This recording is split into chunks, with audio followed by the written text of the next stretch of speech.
So I'm finding it incredibly fascinating doing videos on an artist that I insanely dislike.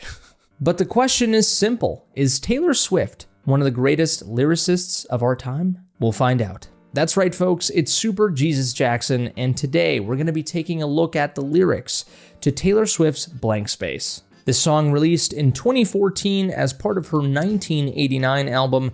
The song is one of her biggest hits. And actually, Taylor recently submitted the song along with 4 other ones to best represent her for the Songwriters Hall of Fame since she's been chosen as one of the nominees. Will she get inducted? Who knows? I mean, that's a topic for another video, I suppose.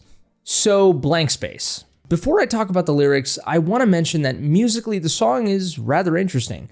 I think the composition, arrangement, and production complement the lyrics very well. From its very sparse, isolated, and empty musical motifs, the iconic bell-ringing synth in the song lingering forever whenever a note is played, almost like the note is traveling and covering an immense, empty, and blank wasteland, is awesome.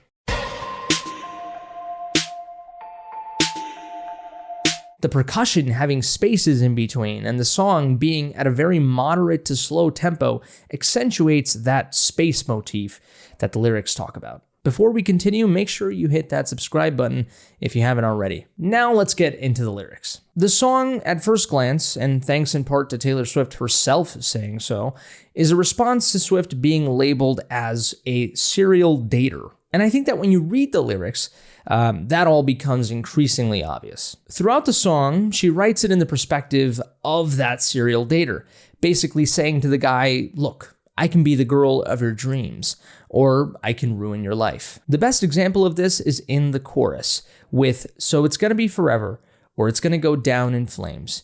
You can tell me when it's over, if the high was worth the pain. Got a long list of ex-lovers, they'll tell you I'm insane, 'cause you know I love the players, and you love the game. Also, we'll take this way too far. It'll leave you breathless or with a nasty scar. I think some of the most clever lyrics she has in the song are, I could show you incredible things, magic, madness, heaven, sin. And then she follows that lyric up with, oh my God, look at that face. You look like my next mistake. The inclusion of God in that lyric might have been a coincidence, but it's interesting that she followed up the reference of heaven and sin with, oh my God. I think it's cool. The next time she does it is in the second verse. You have, I can make all the tables turn, which that alone turns the tables on the phrase, turn the tables. But then you have rose garden filled with thorns, keep you second guessing, like, oh my God, who is she? So there we have it again. She mentions rose garden filled with thorns, which of course is reminiscent of Jesus' crown of thorns. And then she used the word God again in oh my God, who is she? Little things like this are pretty cool. There's also grab your passport and my hand. I can make the bad boys good for a weekend. Obviously, the last line has some contradiction there, but I like how she pairs grab your passport with making bad boys good for a weekend. The traveling metaphor here is cool, right? I mean, some people like to spontaneously just go somewhere for the weekend, right? The whole getaway thing. But also the usage of the word weekend is great too because it continues her serial dater motif, where she's with guys and it doesn't last forever, it's only for a bit. And also weekends are synonymous with just having a good time. So a lot of good stuff packed in those 2 lines. You also have new money, suit and tie. I can read you like a magazine. Ain't it funny? Rumors fly. This is a great jab at society and the media criticizing Swift, saying that she's only interested in material things with her dating all these guys, when in reality, it might be the other way around. I don't think she needs the money. I think lyrics like this do a great job of satirizing Taylor Swift's image, right? And what's great about it is that it's Taylor herself doing it. It's something that her fans eat right up, right? Because seeing Taylor take ownership or reclaiming the criticisms she gets and use them in her art, and in turn throw it back at the critics, is a very cool thing. It's an empowering thing. In the same way her re-recording all of her album strategy, or just ultimately buying her masters, was a way for Swift to reclaim her power, so to speak. Now, all of what I've been pointing out is how the song expresses this serial dater motif.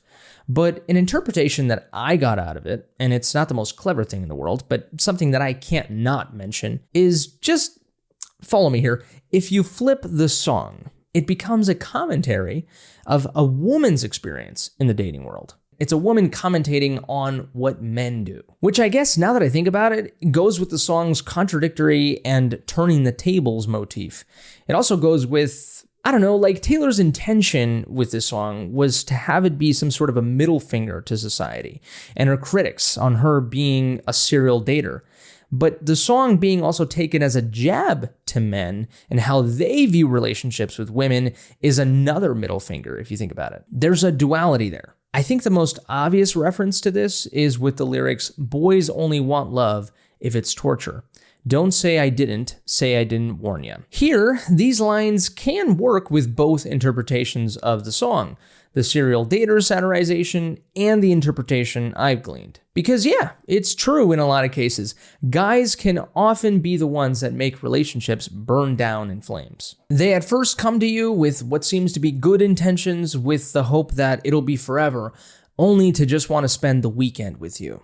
And if by chance that guy is still with you, it's boring if there is no drama. So he starts doing weird stuff or pushing you away to spice things up. Or sometimes just being an asshole. And the girl is just like, dude, can we just have a normal relationship? And ultimately, it's the classic stereotype that men just want to have a good time and don't want commitment. Women are often the ones that want that commitment. Lyrics like, "Wait, the worst is yet to come. Oh no, screaming, crying, perfect storms," can also be seen in the perspective of what a woman's experience will be like with a guy like that. A lot of screaming, crying, and perfect storms. Also, the keep you second guessing, like, "Oh my god, who is she? I get drunk on jealousy" lyric could be interpreted as the perspective of the guy being like that. Guys can also be the jealous types, and guys love dwelling on, or getting drunk on, jealousy because of their ego and masculine fragility. And I want to go back to the "boys only want love if it's torture" lyric. This one might just be a coincidence, but I also think the usage of the word boys over men is an interesting one. I mean, to be fair, saying boys and girls over men and women in pop songs just sounds better and it's more appropriate. But I still think that it could be a nod to how society loves using the word girl to refer to women sometimes, but doesn't as often use the word boy to refer to men. But even without that angle of thought, and assuming this lyric is just a poem or simple prose, the lyric, I think, is much more powerful in conveying the childish and immature nature of men in relationships by referring to men as boys rather than, well, men. Imagine if it read, "Men only want love if it's torture." That sounds perhaps a little more sophisticated and can be thought-provoking, but going with "boys only want love if it's torture" says the same thing, but this time with a much more immature flair to it that beefs up the argument Taylor is trying to make. So after all that, do I think Taylor Swift is one of the greatest lyricists of all time? Not quite, but I will admit this song is pretty clever and one that I quite enjoy on a musical level too. So you got me here, Swifties. Honestly, I'm probably going to tackle the other songs she submitted for consideration to the Songwriters Hall of Fame as well, but drop down in the comment section below what other songs you think show her songwriting prowess. But anyway, those are my thoughts on Taylor Swift's Blank Space. Thanks so much for watching. Give this video a like if you like, dislike it if you didn't. Comment down below what your thoughts are on the song. What do you like about it? What you don't? Do you agree with me? Do you disagree with me?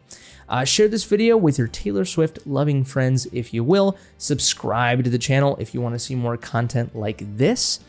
If it's your birthday, happy birthday to you, you beautiful creature. But I think that's it for me. You all take care, stay safe, and until next time, I love you.